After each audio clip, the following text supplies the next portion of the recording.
Yo, what's up? Just want to come back to y'all with another video.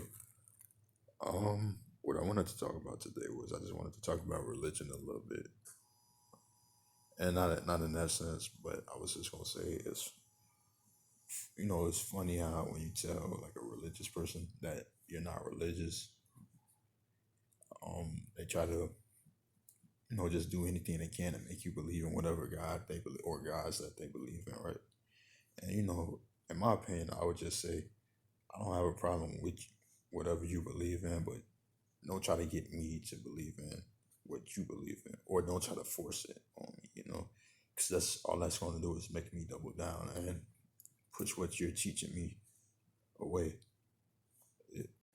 Yeah, and the only reason that I say this is because have you ever just had like a conversation with just like a Christian or like a Mormon or Hebrew Israelite, right?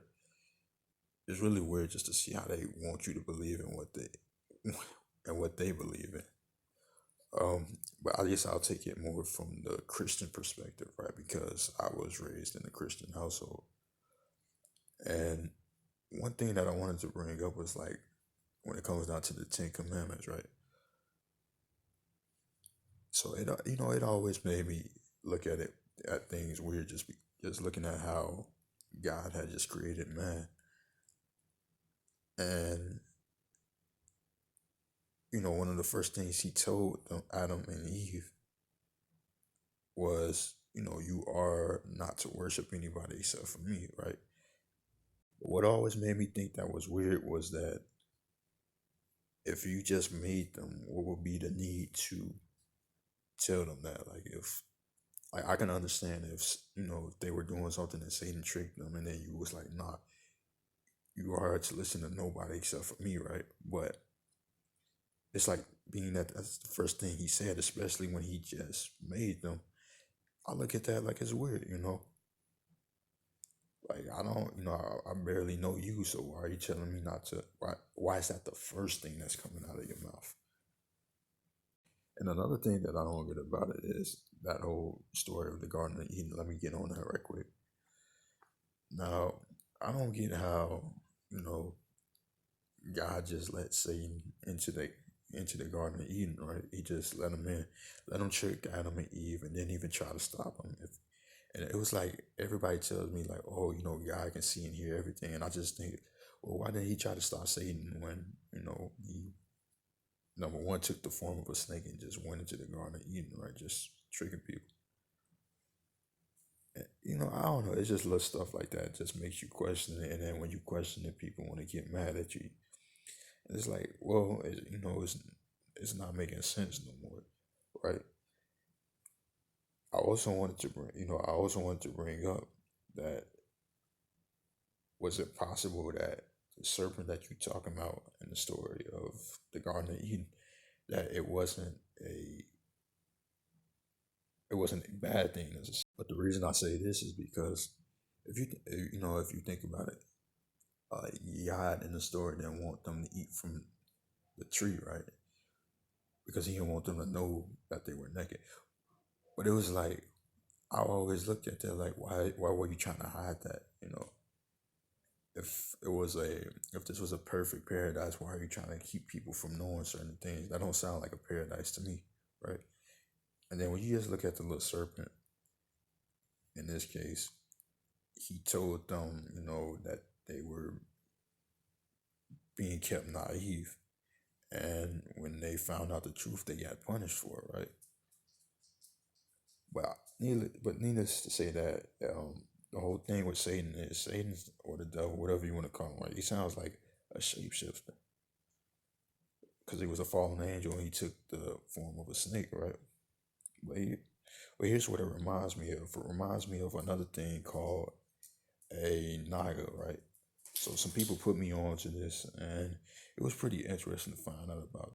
So the funny thing about this is, I always thought it was a tribe of people. I just looked at it as a tribe of people and not anything else. But it's actually in the Hindu religion. They were half serpent, half human, and they could shapeshift, right? And it just goes to show you like it sounds very similar when you talk about it. And also, it's not just in India where they know about this. It's also in Cambodia and Southeast Asia, well, certain parts of Southeast Asia. Let me say that. But even in East Asia, you have like something similar with the Chinese mythology, right? That you had a character called Nuga, and she was described as or at least she's depicted as a half human, half snake, as well as her husband, right? I don't remember what her husband's name is. It's like Sheen Pao or something like that. I'm not sure. But yeah, you see it in different religions. Like, I was just telling you about Nuga that's over in China, right? But even in the African culture, some African cultures, you know how you have a guy that I was also put on to, or at least you know what I mean when I say put on. But his name is Dambala, right? Half human, half snake.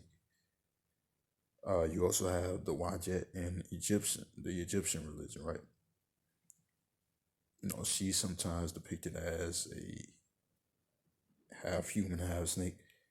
And even when you look at, you know, Greek mythology, you have Medusa. Medusa is sometimes depicted as a half human, half snake, or she's has a human body but snakes for her hair, And you also have a character called Cecrops the First, and he's a half human, half snake. And I just wanted to like look into some side information about it too. And what was weird was I was seeing some people saying that the Nagas kind of sound similar to this thing called the Nakash, right? Now the Nakash, that's like in the Torah, so and they're described as a dragon, right? And when you think of a dragon, you probably think about like the medieval dragon with like this, not the spike tail, but like the little wedge tail, and they got wings and stuff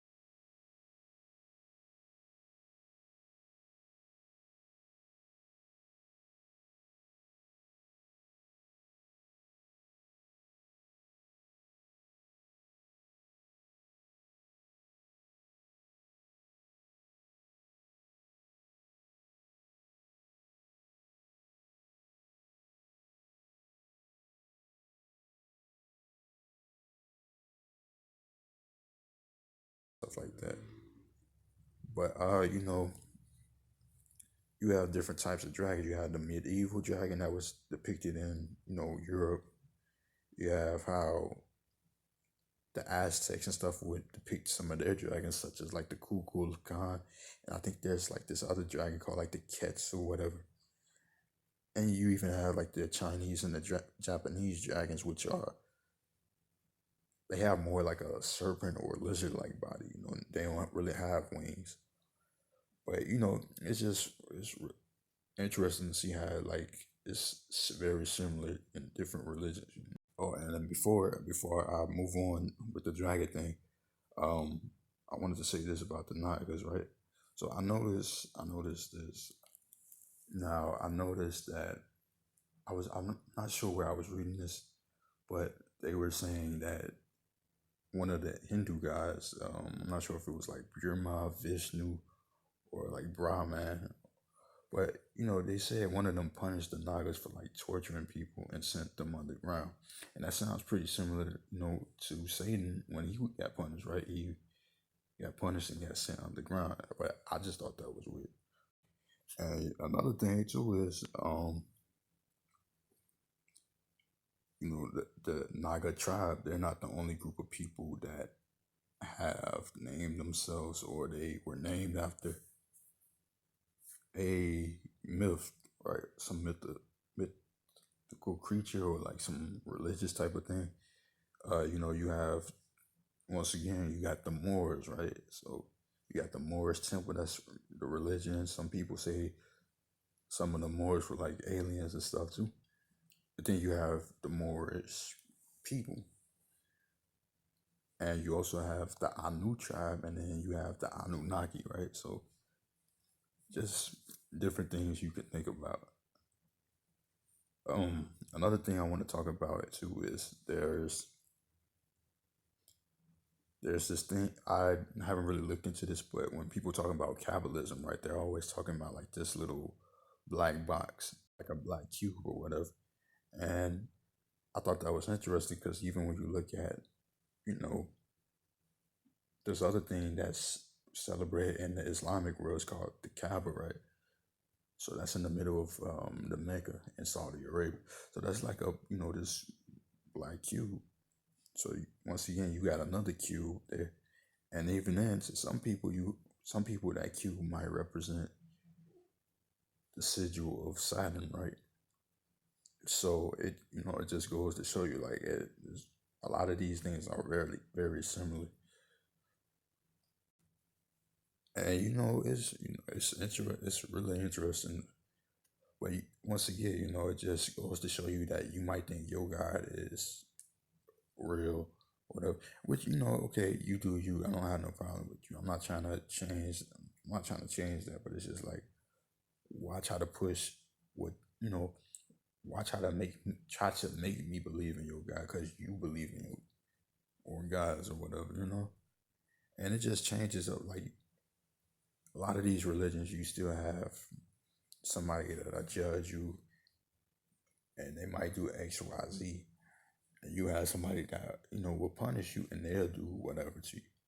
You even got people that talk about. I know Credo Moot was like really big on this. I know he was talking about like dolphin beings and everything, not necessarily creating people, but they were like these godlike creatures, right? And he's not the only person I've heard talking about them. I heard several people talking about. And then even when you look at a few other things too, it's like when you look at certain architectures, when you look at certain holy scriptures or paintings, you realize that these things are body parts, right? They, like, what is it, like the painting of Guadalupe? I don't you know I didn't know this until somebody brought it up to me. The painting of Guadalupe is just a vagina, right? When you think about it, it's the female reproductive system. And even when you look at like the Baphomet, however you pronounce it, right?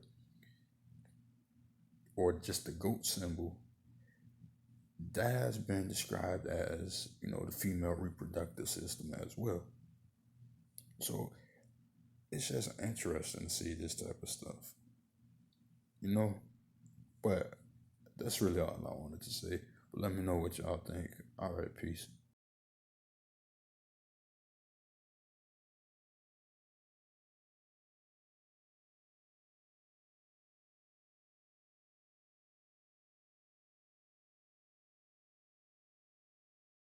Sun won't stop, shine brighter, rhyme tighter. Put anybody in your top 10, my nigga, like a postman. I